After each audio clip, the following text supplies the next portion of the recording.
Oke, ini buat teman-teman, kemarin beberapa teman banyak juga yang ngeluh habis masang komstir sehari 2 hari, hitungan berapa inilah ya, nggak sampai sebulan tuh, terus tiba-tiba berubah, terus disetel dan dia masih begitu juga, malah makin ini sampai akhirnya dalam hitungan nggak sampai berapa sebulanan lewat, akhirnya ganti lagi komstirnya gitu ya. Jadi gini, ini gue share beberapa cara nyetelnya gitu, bukan cara masangnya. Kalau masangnya sih udah pasti udah pada paham lah ya. Ketika nyetel komstir, nih diusahain di sini nih untuk tipe batangan ya, atau tipe sport. Kalau di motor di Honda series itu disebutnya tipe sport, itu motor batangan. Tapi kalau bebek itu cup atau cup. Jadi yang ini baut pegangan yang di atas segitiga ini jangan dikencengin dulu. Ya, ini 2 nih. Atau kalau mamanya pas masang juga ini jangan dikencengin dulu. Tunggu dia udah, mamanya kita udah nyetel nih, lepasin. Dia udah stabil, udah pas, kencengin baut ini dulu. Yang gedenya kenceng. Baru ini terakhir. Ketika ini udah pas nih, kata yang punya mamanya, ini segini cukup nggak? Cukup. Nah, itu berarti udah tinggal ini di finishingnya terakhir. Ya, baut yang 2 segitiga atas. Yang bawah duluan. Nah, itu untuk tipe batangan ya. Jadi kalau nyetel juga begitu, sama. Yang baut 2 ini harus wajib dikendorin. Nah, itu banyak banget pas gue tanya, baut yang segitiganya dikendorin nggak gitu ya, baut asnya. Ternyata nggak, cuman ngendorin baut 30 terus diketok gitu. Nah, itu menurut gue cara yang salah. Karena dia logikanya begini. Segitiga ini kan rata nih ya. Nah, ini kita kendorin, terus yang ini nggak dikendorin. Yang baut asnya ini nih, baut segitiganya. Ini nggak dikendorin, tapi dia ngendorin ini doang. Terus ini diketok, taruhlah ngencengin ya, diketok dia, ya kan, ke dalam. Nah, ketika ini dikencengin, dia jadi turun. Harusnya kan kalau ini kendor kanan kiri, dia jadi rata turunnya.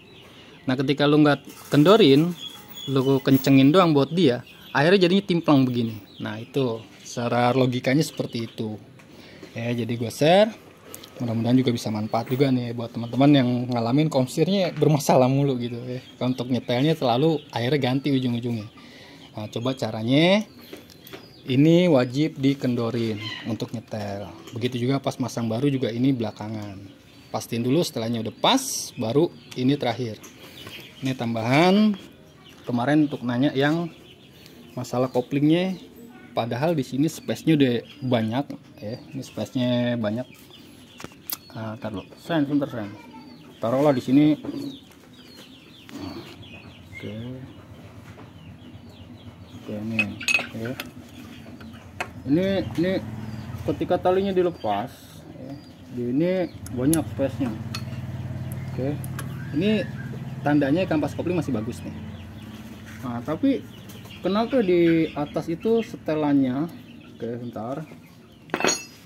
Setelan di sininya dia sedikit ya, kayak apa sih, kayak nggak dapet gitu, kayak terlalu dekat ya. Karena ini gue kenapa nggak ngerekomen untuk handle yang aksesoris modelan begini nih ya, karena setelannya gampang berubah, nggak sinkron jadinya ya. Ini setelannya gampang berubah, kecuali yang mungkin harganya lah ya, itu yang pertama. Nah, jadi di sini nandain kampas kopling masih bagus banget. Di sini nandain kampas koplingnya masih bagus banget, tapi di atasnya kelihatannya setelannya belum jauh gitu ya, belum dapet karena kedekatan seolah-olah. Nah, di sini ini udah nggak ada space, ini ketarik secara nggak langsung, ini koplingnya gantung ya, gantung kopling. Nah, ini juga yang nyebabin boros kopling. Ini gantung kopling ya. Padahal di sini nggak terlalu kenceng, masih ada space-nya banyak. Di sini nggak terlalu kenceng. Nah, ini yang nyebabin kopling cepat habis. Jadi kalau tanya rekomen nggak sih yang model begini, jujur gue pribadi nggak. Waktu itu gue banyak banget, malah gue buang-buangin malah. Nah, nih gue bikin buat ituan mana sen. Bahkan ini gue bikin jadi tracker buat shock nih ya. Ini ada pasangannya lagi gitu nih. Gue nggak pakai gitu karena dia gampang berubah. Dan kemarin aja ada 4 set, gue kasihin aja yang pada mau pakai gitu. Dan ini gue nggak rekomen banget. Ini yang nyebabin gantung kopling dan akhirnya koplingnya gampang habis. Ya, jadi buat teman-teman kalau mamanya pakai yang variasi begini, kok setelannya di sini masih dekat, ya, kayak nggak kurang dapet, tapi di sononya udah mentok. Nah itu kalau bisa mendingan pakai Orian aja. Nah tolak ukur setelan kopling, om ini gue setel ya om. Sen 14 mana sen? Ini nggak ada itunya loh.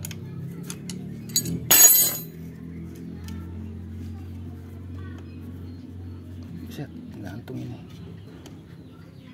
Nah minimal dia ada space di sini sedikit. Ini udah paling benar. Ya, ini minimal ada space di sini.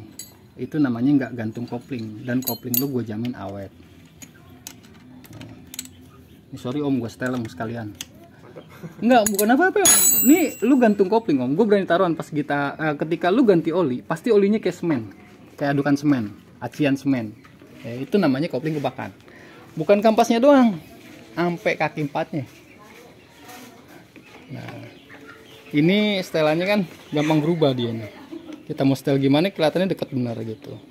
Jadi itu aja, sering-seringnya mudah-mudahan bisa manfaat buat teman-teman.